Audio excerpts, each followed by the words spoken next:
आजकाल बरेच जण बॉलिवूडचे मूव्ही बघायला स्पष्टपणे नकार देत आहेत किंवा थिएटरमध्ये जाऊन तर बघतच नाहीत। सध्या जो ट्रेंड आहे तो साऊथ मूव्हीचा आहे।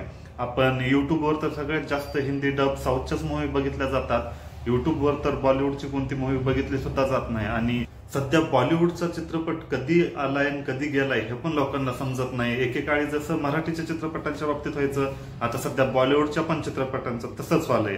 कारण जे साऊथचे मूव्ही आहेत, अगोदर साऊथवाले फक्त त्यांच्याच स्टेटमध्ये मूव्हीज रिलीज करत होते, परंतु आता ते संपूर्ण देशामध्ये रिलीज करायला लागलेले आहेत। आणि जेव्हापासून हा ट्रेंड बदलला आहे तेव्हापासून फक्त साऊथच्या मूव्हीचीच चालते, हे तर आपल्याला पण माहित आहे। आणि बाहुबली पासून फेमस झालेला प्रभासचा मूव्ही जर आला, बॉक्स ऑफिसवर सगळे रेकॉर्ड मोडणारच असतात, हे फिक्सच झालेलं असतं। कारण आजकाल बॉलिवूडची मूव्ही पूर्ण ते लाईफ टाइम कलेक्शन मध्ये पण 100 करोड कमवू शकत नाही। त्याच ठिकाणी प्रभासच्या फिल्मनं फक्त हिंदी बेल्टमध्ये अवघ्या 4च दिवसात 115 करोडची कमाई केलेली आहे। आणि संपूर्ण देशामध्ये जर विचार केला तर 4च दिवसामध्ये जवळपास 303 करोडची कमाई केलेली आहे या फिल्मनं। आता आपल्याला पण माहित आहे की प्रभासचा स्टारडम किती आहे, परंतु जेव्हा एक काळ होता की ह्या मूव्ही फक्त त्यांच्या स्टेटमध्ये रिलीज होत होत्या, तेव्हा त्यांना एवढा रीच भेटत नव्हता। त्यांच्या मूव्हीची क्वालिटी असूनही बऱ्याच लोकांना त्यांची लँग्वेज कळत नसल्यामुळं त्यांचं ते कधी नावच एवढं झालेलं नव्हतं। परंतु जेव्हा पहिल्यांदा त्यांनी पॅन इंडिया फिल्म बाहुबली तयार केली, तेव्हापासून अनेक जण पॅन इंडिया फिल्म बनवत आहेत। तेव्हापासूनच साऊथचं जे वर्चस्व ते मूव्हीमध्ये वाढलेलं आहे असं म्हणू शकतो आपण।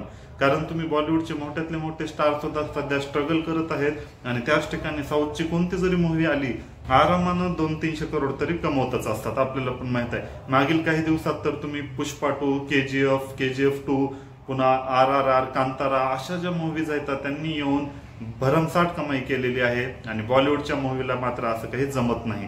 आता प्रभासचा अशातच कल्की जो मूव्ही रिलीज झालेला आहे तो बाहुबली सारखा एक प्रकारचा मूव्ही आहे। त्याच्यामधले जे व्हिज्युअल सीन आहेत ते असं आपण कधी बघितलंच नसेल, हे नवीन प्रकारचा एक एक्सपिरियन्स आहे असं म्हणता येईल। मग आता अशातच जेव्हा या मूव्हीची एवढी चर्चा झालेली आहे, हा मूव्ही तर आपल्या बजेटपेक्षा जास्त तर कमाई करणारच आहे, तर फिक्सच होतं। तर रिलीजच्या पहिल्या दिवशी या मूव्हीने जवळपास फक्त इंडियामध्ये 95 करोडची कमाई केलेली आहे आणि जर ओव्हरऑल पूर्ण वर्ल्ड वाईड बघितलं तर या मूव्हीने 115 करोड कमवले होते।